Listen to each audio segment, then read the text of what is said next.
Hello and welcome to another edition of Easy Money with Don Anders. I'm your host, Donovan Stahl. This edition of our podcast, we'll be discussing how Don got to the point where he is with his business and his career. And also we'll be discussing the key notes of being sold versus being advised. So we do hope that you enjoy the show, and we'll let Don take it from here. Don, I'm here asking you today, how did you get to the point where you are? And how did you start in your business? What is it that brought you to this point that has your philosophies about finance today? That's a good question. When I first started, I worked with a company that it was basically all sales. They brought me in, they said, go get licensed. And I went and got licensed. And then they brought me in and said, okay, here is your product. They only had one product. And here is who you market to, go sell them this. And I didn't know any better, so I did. I listened to them. I took the packet, and we worked with school teachers. And I went from school to school, and I would wake up every morning at 5 a.m. I'd bake cookies, and I would take it into the schools, and I would give cookies out, and I would sell the product to anyone that I could. And actually, it turned out that the product was pretty fantastic because back then, this was 2000 and beginning of 2007.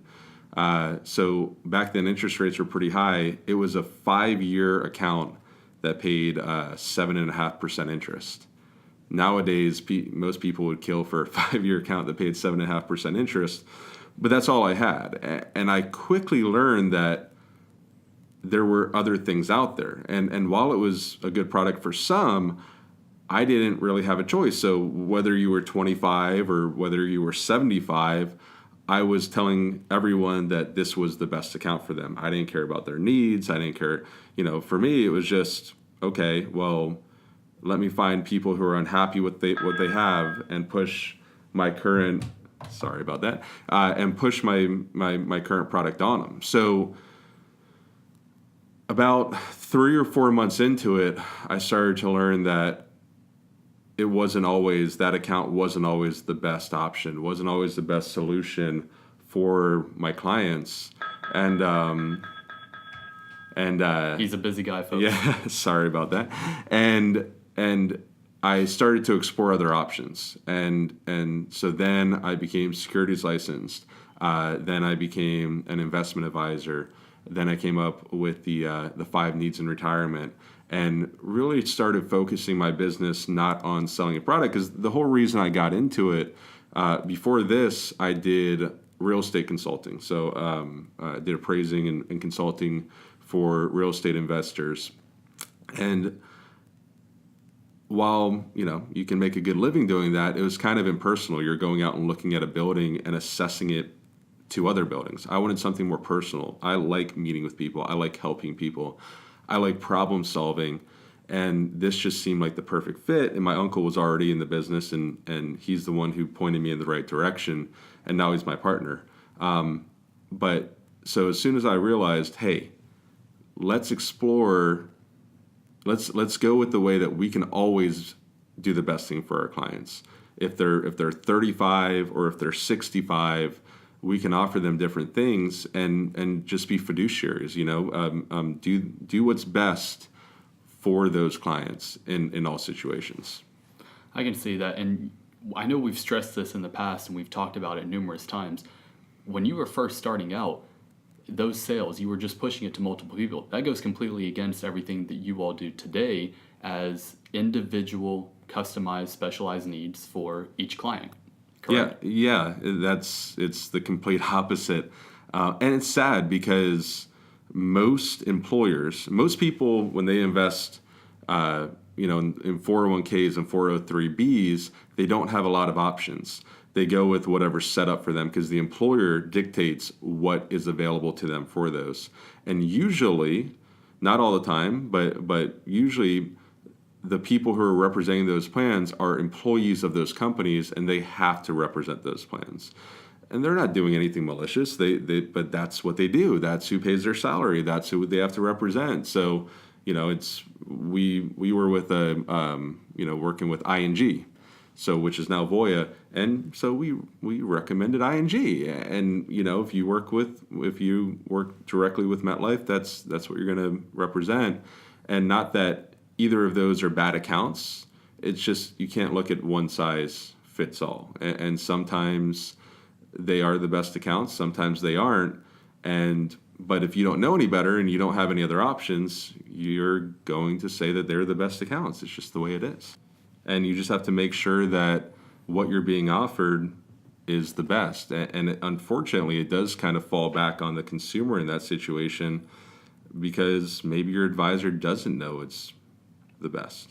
So what suggestions would you give to the consumers or the clients that they feel like they're just constantly getting pushed into sales, or they're saying, look, this whole picture is for you, when in reality, their best friend is over here saying, no, that's not really the best thing for you. But then they have someone else on the other side saying, no, this package is definitely for you. How do you lead our clients or your clients into the right direction? There's a few ways you could do it. You could, one, a second opinion or a third opinion always helps. Two, if you're very comfortable with the person you have, and what I would say is if what they're offering you is the same company that's on their business card, maybe ask them if they could give you a second option just so you can explore it. You could always go to your advisor and say, okay, this is option A, can I have option B? And if they're going back to the same company again, maybe they are in a situation where they're limited. Or if they come back and they say there is no other option, maybe they are the guy with only one account. So second, third opinions, asking the advisors for that. You could also just make sure you seek out independent advisors if you really want an unbiased. Once again, let me touch on this. Just because somebody is independent and they can use any accounts, just because somebody is a fiduciary and they are unbiased, does not mean that their advice is good.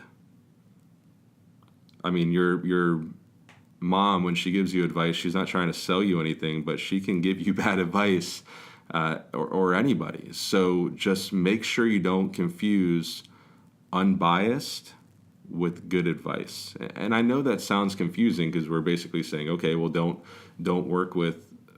We're saying don't go with an account that's just being sold to you, but we're also saying make sure that there's good advice. That just comes down to educating yourself, to getting a second opinion, and finding someone that you really trust and is reputable, working with people like you. So another question you can ask your advisor is, what's your average client's age? What's your average client's income? What's your average client's net worth? You don't want to be the lowest or the highest in any of those categories because they're not used to working with you. If you have a net worth of $100 million and your advisor, their next biggest client is $5 million, maybe you need to go seek someone out that is used to working with someone in your situation.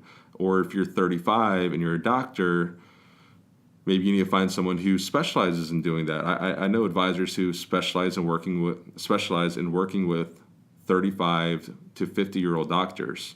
They do tax management. They do all kinds of things that I don't even specialize in.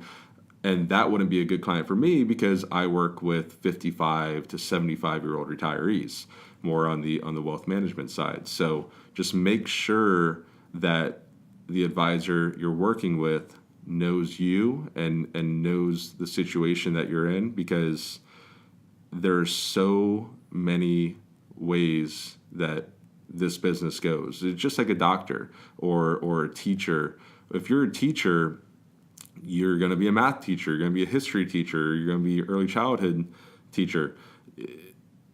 And the math teacher doesn't necessarily know as much or anything about history. So just make sure that they specialize in you, in where you are in life. But that falls back to encouraging your clients to ask questions. Oh, yeah. Yeah, there's nothing more important. My latest or second to latest blog post was all about the importance of questions.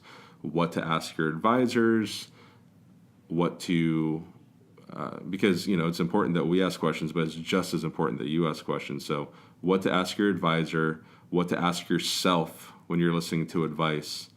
And if you do that and you educate yourself a little bit, you'll make a good decision. Don, as always, we genuinely appreciate hearing from you, getting more sound knowledge and a little bit more on your background. So we look forward to the next time that we're able to speak with you. And thank you for everyone who is tuning in and listening again today. We look forward to getting back with you again soon. Thank you. Thank you again for listening to Easy Money with Don Anders. We do hope that you enjoyed the show today. If you would like to know more, visit our website at www.andersfinancialgroup.com, where you can view our financial blog, videos, and more. To stay up to date, follow us on Facebook, Twitter, and YouTube by searching for Anders & Anders Financial Group. Don Anders is an investment advisor, representatives, and insurance professional. Anders & Anders Financial Group Incorporated is an independent financial services firm helping individuals create financial strategies using a variety of investment and insurance products to custom suit their needs and objectives. We are not affiliated with the U.S. government or any governmental agencies. Securities and advisory services offered through Madison Avenue Securities, LLC, member FINRA, SIPC, and a registered investment advisor. Madison Avenue Securities and Anders & Anders Financial Group are not affiliated companies.